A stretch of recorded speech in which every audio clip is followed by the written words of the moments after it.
ao Historizando. Dando continuidade ao sistema colonial brasileiro, a gente vai falar agora de um período chamado período pombalino.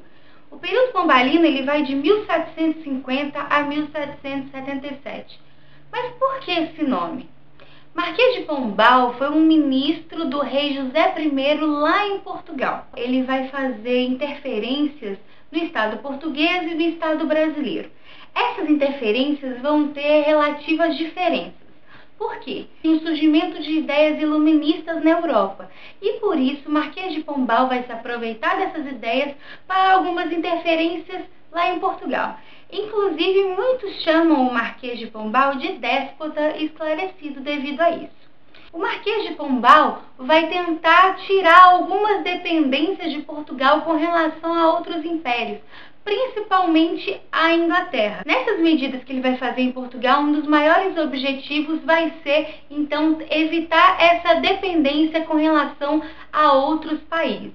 Já com relação ao Brasil, uma das primeiras coisas que ele vai fazer vai ser extinguir as capitanias hereditárias. Então, desde 1530, mais ou menos, com aquele primeiro vídeo que a gente discutiu de colônia, que existem as capitanias hereditárias no Brasil. O Marquês de Pombal vai, então, eliminar esse tipo de divisão no Brasil, fazendo com que a centralização do poder seja maior.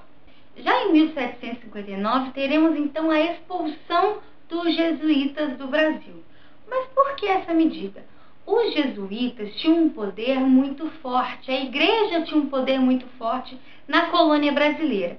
Para evitar o crescimento desse poder da igreja na colônia brasileira, existe a expulsão dos jesuítas.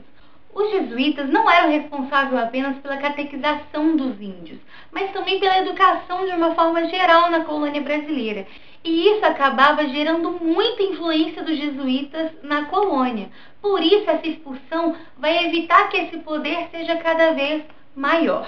É claro que os jesuítas não vão aceitar numa boa isso e vão acabar se escondendo e fugindo.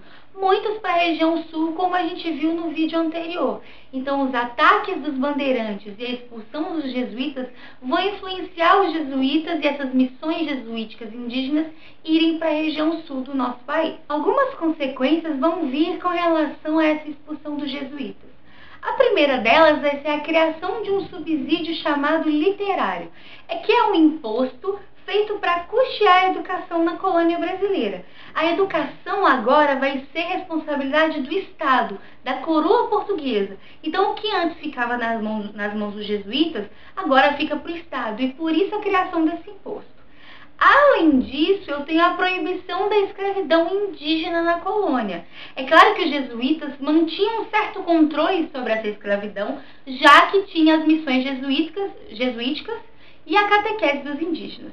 Agora, com a expulsão dos jesuítas, esse controle não existe mais. E é claro que a coroa portuguesa vai se aproveitar disso para transformar o indígena num súdito da coroa. Então, devendo imposto para a coroa, devendo explicações à coroa, sendo então um súdito da coroa portuguesa. Tem também a criação de companhias de comércio, para ter um maior controle e um maior monopólio mercantil na colônia brasileira. Essas companhias vão permitir um maior controle regional, porque são criadas mais de uma, como por exemplo, a Companhia Geral de Comércio do Grão-Pará e do Maranhão, a Companhia Geral de Comércio de Pernambuco, entre outras, fazendo com que o controle regional seja cada vez maior. No período pombalino também tem um período de auge da mineração, e por isso o Marquês de Pombal vai tentar um maior controle nessa região.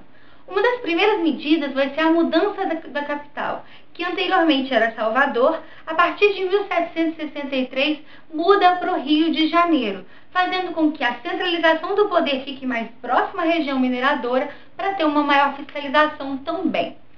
Além disso, em 1763 eu tenho a primeira derrama, que é aquela cobrança violenta que a gente viu sobre mineração. Em 1771 eu tenho a criação da Real Extração. E o que seria isso? Seria aquele controle sobre a extração de pedras, principalmente de diamantes na região que hoje é conhecida como Diamantina.